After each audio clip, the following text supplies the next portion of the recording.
Hello, and welcome back to United for Peace, Episode 1.2, A Constitutional Crisis. In September, ONUC encountered a fresh and formidable obstacle to completing Goal Number 1, restoring law and order, as well as Goal Number 4, restoring stability, because on September 5th, President Kasavubu unilaterally dismissed Lumumba as Prime Minister, and the latter refused to step down. Kasavubu justified the dismissal by pointing to massacres of civilians that had taken place in South Kasai as Lumumba's forces, numbering about 1,000, indiscriminately attacked Baluba people. Ethnic tension between Balubas and other local tribes lay at the heart of South Kasai secession. Plenty of Baluba people also lived in Katanga. Not to present this as a one-sided affair, many Balubas also committed atrocities against neighboring Lalua people, who mostly remained loyal to the central government. Both ANC forces and Balubas committed murder, mutilation of corpses, robbery, rape, and arson, among other crimes. In any case, the massacre of Balubas by Lumumba's forces seemed like a reasonable justification for dismissal, but there was more to it than that. Of course there was. See, although he and Kasavubu originally said explicitly that they do not want UN intervention in internal affairs, Lumumba by this point had requested assistance from the UN to put down the rebellions in Katanga and Kasai, but Hammarskjöld declined to provide such assistance as he believed it would violate Article 2 of the UN Charter. We'll get to that later when we discuss the operation and how it fits into the broader picture of the UN's powers and policies. Furthermore, the Security Council resolution of August 9th explicitly said that the UN forces would not intervene in internal Congolese affairs. So Lumumba requested aid from the Soviet Union, which provided 15 aircraft, which Lumumba used to transport the forces involved in the attack on South Kasai. Aside from throwing a wrench into Goal Number 2, preventing other nations from involving themselves in the conflict, this also prompted leaders of the Western world, trademark, to pressure President Kasavubu to dismiss the Prime Minister. The Western powers, TM, naturally wanted to prevent Soviet influence from spreading, just as much as they wanted to assure the Congo that international institutions and the backing of democratic states are dependable. And so, Lumumba was sacked. Supposedly. Both chambers of the Congo parliament, however, supported Lumumba, who in turn tried to have Kasavubu dismissed as president. Now, although both chambers of parliament supported Lumumba, they didn't support him that much, and so the effort to dismiss Kasavubu failed, leading to a constitutional crisis in which the state no longer recognized the head of government, but the government did. Into this crisis stepped another man who will be extremely important throughout all of this chaotic period, Joseph Désiré Mobutu. Colonel Mobutu accepted about $1 million worth of money in addition to food from the UN, which got the money for that food directly from the United States. This was to pay his army overdue salaries and keep them fed. This little maneuver was designed to keep as much of the army loyal to him as possible while he supported a coup of his own. Now, Mobutu was in contact with Andrew Cordier, the American diplomat who was acting mission chief of ONUC, until Rajeshwar Dayal could arrive. And on September 14th, Cordier ordered a shutdown of the national radio station and the Leopoldville International Airport using UN forces. There was no explicit authorization to do this, but Hammarskjöld had sent a telegram to Mr. Cordier a few days prior to Mobutu's coup that advised, and I'm quoting here, quote, "At any time you may face the situation of complete disintegration of authority that would put you in a situation of emergency, which in my view would entitle you to greater freedom of action in protection of law and order." End quote. This does not necessarily mean that Hammarskjöld was aware of the planned coup. After all, there was an ongoing constitutional crisis in the Congo in which the head of state no longer recognized the head of government, and the head of government was trying to get the head of state dismissed, with both shoring up political support to oust the other. In any case, the seizure of the radio station and the airport was nominally meant to prevent rivals for government power from making any moves which may result in civil conflict, but in reality it was highly political. Kasavubu, who dissolved parliament the same day, maintained access to national radio broadcasting in extremely close-by Congo-Brazzaville, while Lumumba had no such alternative to the Leopoldville station. Additionally, allies of Kasavubu were still permitted to use the airport. For reasons of national security, of course. All the while, Joseph Mobutu claimed control of the armed forces and placed Lumumba under house arrest. This is extremely ironic because Mobutu was a close personal aide to Lumumba who promoted him to Deputy Chief of Staff of the ANC back when he made the Force Publique into the ANC. Mobutu before this was but a mere staff sergeant. So, in effect, we have an American exploiting his position in a UN mission in order to guarantee the success of a military coup against a popular and constitutionally legitimate elected government. In a strange twist of fate, the ouster of Lumumba actually restored a shaky peace in Kasai around Luluabourg. On September 18th, the ANC pulled out of North Katanga, also part of Lumumba's action, and out of Kasai on September 23rd, allowing ONUC peacekeepers to create and maintain a buffer between Luluas and Balubas. But in any case, this is not a good look for the UN, and it seriously stained its reputation, especially among states in Asia and Africa. So, if UN troops were directly involved in the coup, then why did Cordier need to pay Mobutu to maintain the army's loyalty? Mostly for two reasons. One, to keep the army from backing Lumumba, who, as I mentioned, was popular and constitutionally legitimate. Two, because Mobutu was ready to put a veneer of legitimacy on the forceful ouster of Lumumba. See, Mobutu also dismissed Kasavubu momentarily using armed coercion, and established the College of Commissioners General in order to make it seem like he was merely creating a civilian mechanism for resolving the constitutional crisis. In reality, however, Mobutu was on Kasavubu's side and reinstated him as president in February 1961. All the while, Kasavubu was still rallying political support with the help of radio broadcasting from Brazzaville. The fact that Kasavubu was allowed to shore up his political support is evidence that Mobutu had no plans at this time to establish himself as military dictator. Not at this time, at least. Also during this time, Lumumba was executed.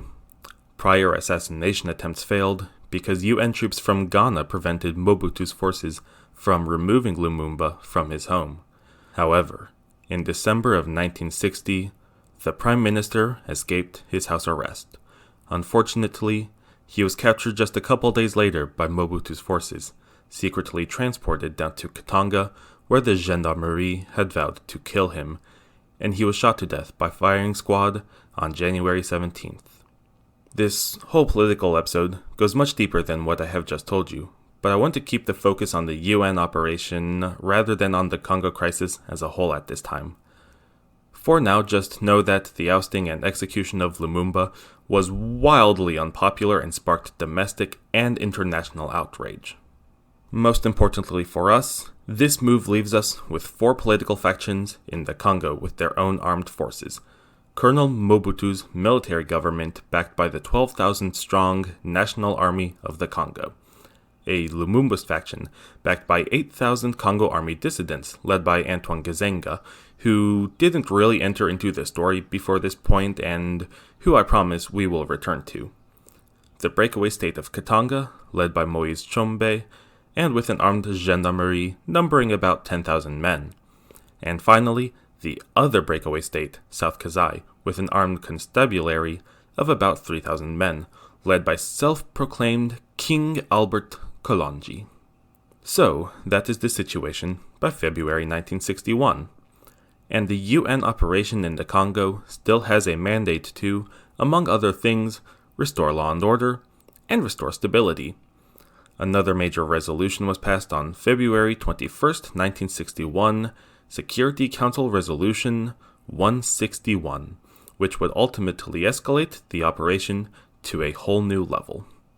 Security Council Resolution 161 called for the UN to, quote, take immediately all appropriate measures to prevent the occurrence of civil war in the Congo, including arrangements for ceasefires, the halting of all military operations, the prevention of clashes, and the use of force if necessary." End quote. The resolution also called for the following: the immediate expulsion of all foreign officers, advisors, paramilitary personnel, and mercenaries from the Congo, reorganization of the Congo army and reinstatement of discipline, and reconvening the Congo Parliament, which still had not met since Mobutu instated the College of Commissioners General back in September 1960. India mobilized its 99th Infantry Brigade, about 4,700 strong, and put it at the disposal of the UN operation in the Congo at this time in support of the new resolution. Before I get any further though, I have to backpedal a bit. Last time, I said that ONUC provided a good example of why diversity is important in peacekeeping. I also said, however, that it is never enough and that we needed the context of the events of September 1960 to discuss the best example of why this is. Well, we have now discussed the events of 1960 and their outcome, namely Lumumba's execution.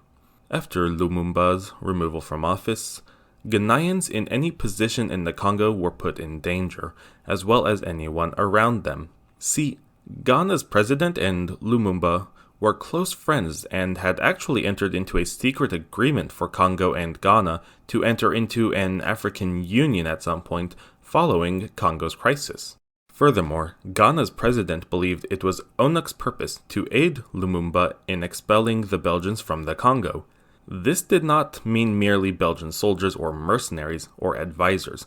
This meant Belgians generally. The key here being that the leftist Prime Minister Lumumba would be at the political center of this. So, supporters of Mobutu and Kasavubu, so mostly supporters of Mobutu, became suspicious of Ghanaian politicians and soldiers. This is despite the fact that Ghanaian troops kept performing their duties so impartially that it was the very same Ghanaian troops first deployed to Leopoldville to restore law and order who prevented Lumumba from using the Leopoldville broadcast tower from making a radio announcement after Andrew Cordier ordered the station shut down. Clearly, they were not favoring Lumumba in the constitutional crisis. Nonetheless, continuous harassment from pro-Mobutu ANC troops led to such great tension between them and any Ghanaians in the capital that Ghana recalled its ambassador in Leopoldville. This was probably a good call because on November 21st, 1960, pro-Mobutu ANC soldiers actually attempted to attack the Ghanaian embassy and a firefight broke out between them and the Tunisian troops guarding the residence. So there you have it. The Ghanaian troops had been able to restore some semblance of law and order in Leopoldville and disarm rogue ANC units because, as fellow Africans, the native Congolese people trusted them not to advance the interests of the cursed Belgians. But when more nuanced political matters, such as what nations were friendly with what politician, race stopped mattering. Now, before we follow up on the events subsequent to passage of Security Council Resolution 161, let's see how we got there in the first place. Obviously, the constitutional crisis had a lot to do with it, but the dismissal and ultimate execution of Lumumba, which we have discussed, only explains part of it. I name-dropped Antoine Gizenga a little bit ago, but it's time to properly introduce him. He was Lumumba's deputy prime minister at the time of his ouster, and was also dismissed by Kasavubu, though also supported by both houses of Congo's parliament. On November 13th, he left Leopoldville for Stanleyville, where he started to rally Lumumba's politicians. It looked like he was getting ready to openly oppose Mobutu's military regime. It's honestly baffling to me that Mobutu didn't place him under house arrest like he did Lumumba. What a shoddy coup, am I right? With political events quickly spiraling out of control, the Security Council convened to discuss further measures, but the Soviet Union blocked any further action on the Congo after Lumumba was removed from office, demanding his reinstatement for any further support. But, fortunately for Dag Hammarskjöld, The Uniting for Peace resolution passed during the Korean War created a procedure by which a deadlocked Security Council could pass an issue along to a capital E, capital S emergency session of the General Assembly, which would have the same legal authority normally held by the Security Council alone. So, on September 17th, the Security Council voted to call upon the Secretary General to call such an emergency session. Since this process is procedural and not substantive, that is, not concerning any new policy, permanent 5-member veto power did not apply in the situation. Therefore, the Soviet Union could not prevent this little maneuver. Just 3 days later, on September 20th, the emergency session passed an enabling resolution for, quote, preserving the unity, territorial integrity, and political independence of the Congo, end quote. Now, given the UN's prior statement that it would not intervene in internal affairs, this was technically open-ended about Katanga's status as an independent state. Primarily, this resolution was aimed at using ONUC to prevent the constitutional crisis from descending into a bona fide civil war. Fat chance, however. On December 12th, Kizenga declared the Free Republic of the Congo from Stanleyville. Hammarskjöld was right about the situation descending toward civil war. I mean, beyond Katanga seceding, obviously.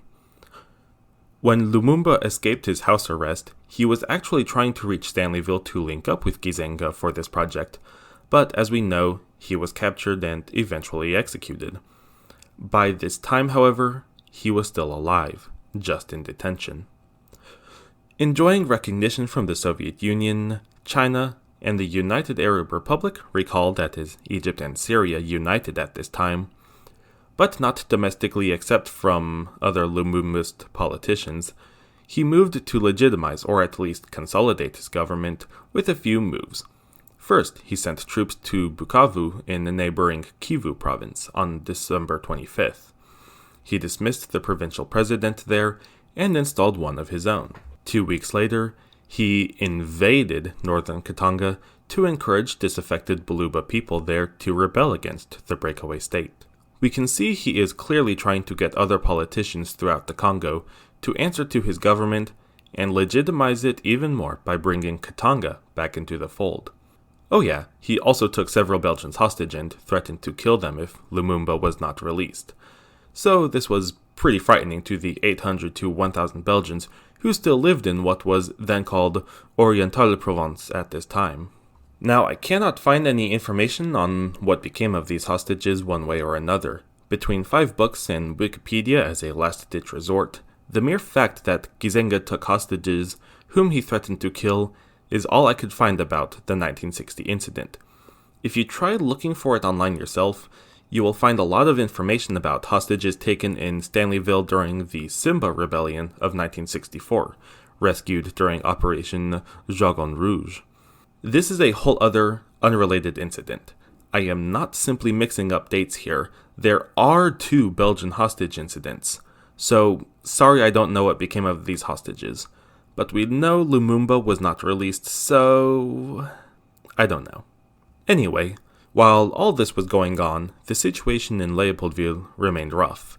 Although the UN still recognized Kasavubu as the legitimate head of State of Congo, even ceding his delegation to the UN while turning away Lumumba's, it was clear that the UN would not accept Mobutu's military rule. This is probably why Mobutu allowed Kasavubu to retake his place as president in February, although Mobutu kept exercising lots of political power behind the scene. After all, the armed forces answered to him. Well, there is a caveat to that. The indiscipline of ANC forces, which had caused much of the collapse in law and order, could be largely attributed to irregular pay, but it was also due largely in part to Mobutu's attempts to consolidate his hold over the ANC and direct it against his enemies. Some of the collapse in law and order came from ANC units supporting his illegal moves against political rivals, while some came from other units refusing to go along and defecting. The most major example is the former, however, when ANC units attacked the Ghanaian embassy. Another significant example is Mobutu's abortive invasion of Kivu.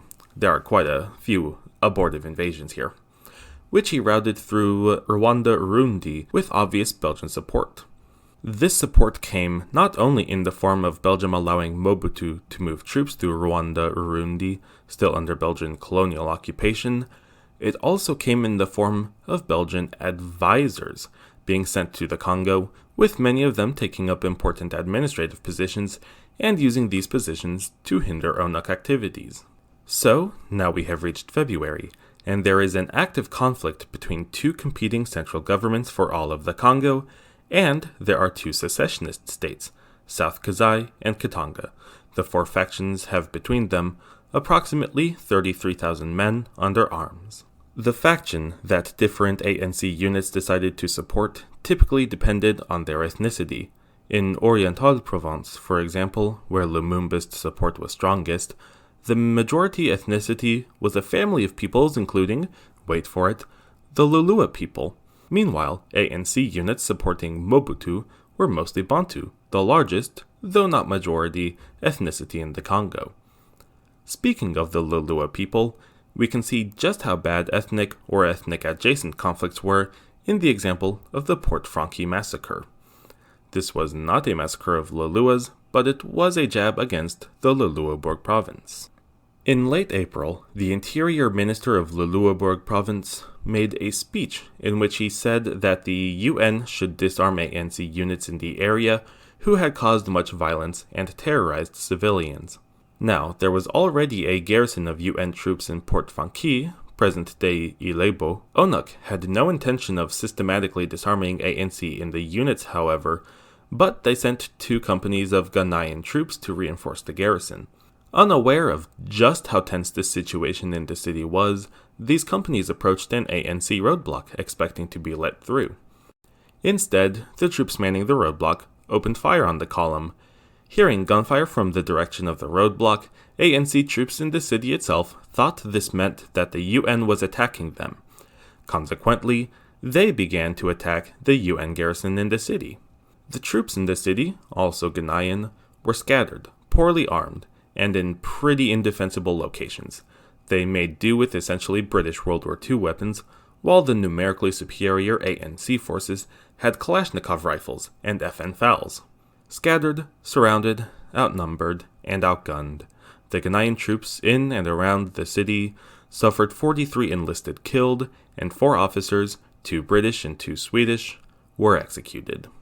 To this day, it is the single largest loss of life in a single incident suffered by Ghanaian peacekeepers, and Ghana is a regular troop contributing country. And this all started because someone took note of the violence perpetrated by soldiers against civilians, largely because of ethnic strife. So, deep cutting and protracted civil war seemed inevitable, so long as this state of affairs continued. ONUC, for its part, adopted a secure area strategy, protecting politicians' homes, separating warring factions whenever possible, and creating enclaves for threatened Africans and Europeans. However, this could not be successful in all places and at all times. A political solution would be needed to ensure lasting peace. That's all for today, folks. I know we still haven't covered the events following Security Council Resolution 161, but believe me, there is far too much action of immediate concern to cover it in this same episode.